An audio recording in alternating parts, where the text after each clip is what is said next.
perkenalkan, nama saya Rini dan Julia Kirana dengan NIM 07 untuk MKTPI BJ. Semoga menginspirasi. Berikut cara menggunakan alat tangkap UHT. Bisa dilihat ada tukang penebar umpan,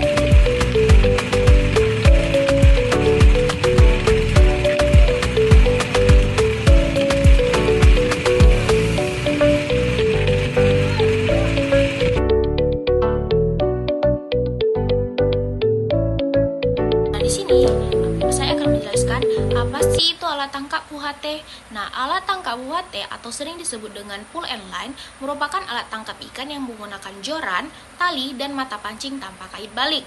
Nah, teknik penangkapan dilakukan secara berkelompok dengan bantuan umpan hidup serta penyemprotan air di permukaan laut agar ikan tetap berkumpul. Nah, alat tangkap ini termasuk salah satu alat tangkap paling selektif dan ramah lingkungan karena ikan ditangkap satu persatu sehingga ukuran dan jenis ikan dapat dikendalikan. Nah, di Indonesia, UHT ini banyak digunakan untuk menangkap ikan-ikan tuna kecil, terutama cakalang.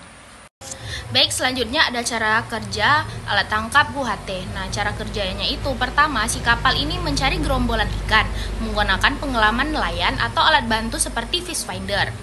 Nah, yang kedua itu umpan hidup ditebarkan ke permukaan laut. Setelah ditebarkan, air disemprotkan ke permukaan hingga si ikan ini mengira sedang terjadi aktivitas makan di permukaan laut. Nah, setelah itu si nelayan ini memancing secara bersamaan menggunakan joran atau UHT. Nah, ikan yang terpancing langsung dilemparkan ke atas kapal. Hasil tangkapannya disimpan dalam palka yang berpendingin. Baik, selanjutnya kita akan membahas tentang target tangkapan si UHT ini. Nah, target tangkapannya itu biasanya ikan-ikan pelagis kecil seperti ikan cakalang, ikan tuna mata besar, juga ada pelagis besar. Nah, untuk daerah operasi penangkapannya sendiri, di Indonesia UHT itu banyak dioperasikan pada Laut Maluku, Laut Banda, Laut Sulawesi, Laut Flores, Samudra Pasifik, Samudra Hindia bagian timur, dan banyak lagi karena di situ terdapat banyaknya habitat-habitat tuna. Baik, selanjutnya ada kelebihan dan kekurangan dari alat tangkap ini. Yang pertama itu kelebihan. Nah, kelebihan dari alat tangkap ini, dia sangat selektif, bycatch-nya sangat rendah, dia tidak merusak habitat dasar laut, tidak merusak terumbu karang juga, tidak menyebabkan ghost fishing, kualitas ikannya sangat baik karena langsung dimasukkan ke pendingin, ikannya tidak banyak mengalami luka-luka sehingga nilai jualnya yang sangat tinggi. Nah, selanjutnya ada kekurangan dari alat tangkap UHT.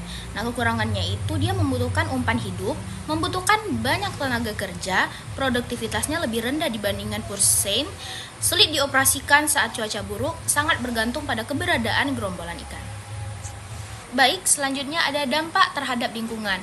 Nah, dampak alat tangkap ini dia tidak merusak habitat laut, tidak menyentuh dasar perairan, tidak merusak lamun, tidak merusak terumbu karang, mortalitasnya spesies non-target sangat rendah, hampir tidak menghasilkan sampah pada alat tangkap tersebut. Baik, selanjutnya ada bycatch. Nah, seperti yang kita ketahui, bycatch itu merupakan ikan selain target utama yang ikut tertangkap. Nah, pada UHT sendiri, jumlah bycatch itu sangat rendah karena ikan yang dipancing satu persatu. Nelayan dapat menargetkan ikan yang akan ditangkap, mata pancingnya tanpa kait balik memudahkan pelepasan pada ikan. Selanjutnya ada analisis berdasarkan prinsip CCRF. Nah, yang pertama itu ada konservasi sumber daya ikan, di mana dia sangat memenuhi prinsip CCRF karena hanya menangkap ikan target dan mengurangi eksploitasi spesies lain. Yang kedua itu perlindungan habitat. Dia sangat melindungi habitat dan sangat sesuai karena dia tidak menyentuh dasar laut sehingga habitat tetap terjaga. Yang ketiga ada mengurangi bycatch. Nah, sangat baik untuk mengurangi bycatch karena persentase bycatch-nya itu sangat kecil. Selanjutnya ada efisiensi penangkapan. Dia sangat baik karena ikan yang tertangkap itu hampir seluruhnya dimanfaatkan. Selanjutnya ada keselamatan produk. Keselamatan produknya sangat baik karena ikan tetap segar langsung masuk ke palka atau ke pendingin. Baik, kesimpulannya adalah alat tangkap UHT merupakan salah satu alat tangkap paling ramah lingkungan yang digunakan dalam perikanan. Nah, keunggulannya itu meliputi sangat selektif, bycatch-nya rendah, tidak merusak habitat, kualitas ikan yang sangat tinggi, sesuai dengan prinsip-prinsip CCRF. Namun demikian, pengelolaan umpan hidup dan efisiensi operasional tetap perlu diperhatikan agar keberlanjutan sumber daya ikan dapat terjaga.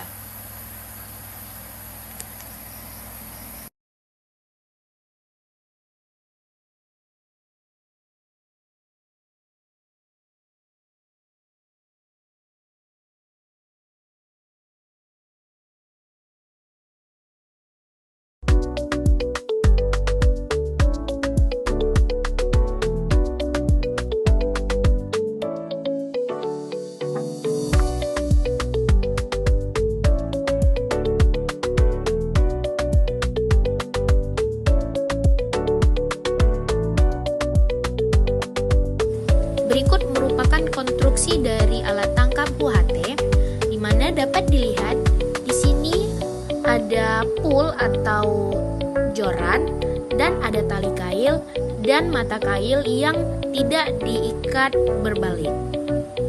Sangat simple tapi tidak merusak habitat, tidak merusak lingkungan, dan sangat selektif.